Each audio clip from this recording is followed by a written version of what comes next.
Hi friends, নতুন একটা ভিডিওতে সবাইকে ওয়েলকাম। তো আজ আমি এখানে বানিয়ে নিয়েছিলাম ব্রেড দিয়ে এক ধরনের স্ন্যাক্স। চলো তোমাদের সাথে শেয়ার করি। অবশ্যই বাড়িতে ট্রাই করে দেখো। এই স্ন্যাক্সটা খুব চটজলদি হয়েও যায়। ব্রেডগুলোর চারকোনা কেটে নিয়ে ব্রেডগুলোকে একটু বেলুন চাকির সাহায্যে বেলে নেবো। এইভাবে প্রত্যেকটা ব্রেডকেই আমি এইভাবে সেম ভাবে বেলে নিয়েছি। এরপর ব্রেডের মধ্যে আমি যে পুরটা ভেজিটেবল দিয়ে করে রেখেছিলাম, এখানে বিট আর গাজর আমি সেদ্ধ করে তারপর যেভাবে ভেজিটেবল চপের পুর বানিয়েছিলাম সেইভাবে আমি এখানে পুরটা রেডি করেছিলাম। এরপর ফোল্ড করে ব্রেডগুলোর চারকোনা ভালো করে মুড়ে দিয়েছি। দেখতেই পাচ্ছ তোমরা, ঠিক এইভাবেই তোমরা করবে। আর একটু জল হাত দিলে কি হবে, ব্রেডগুলো একটুখানি নরম হয়ে যাবে। এইভাবে আমি ব্রেডগুলোকে গড়ে নিয়েছি। এইভাবে প্রত্যেকটা ব্রেড আমি এখানে করে নিচ্ছি। দেখো,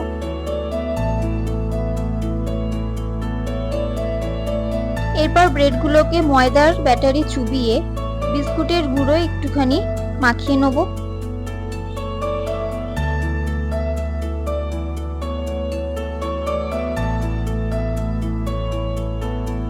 এইভাবে বাকি ব্রেডগুলোকেও আমি এইভাবে কোটিং করে নিচ্ছি বিস্কুটের গুঁড়োয়। দেখতেই পাচ্ছ, ভালো করে কোটিং করতে হবে, তবে কিন্তু ক্রাঞ্চিনেসটা আসবে। এবার হলো ভেজে নেওয়ার পালা।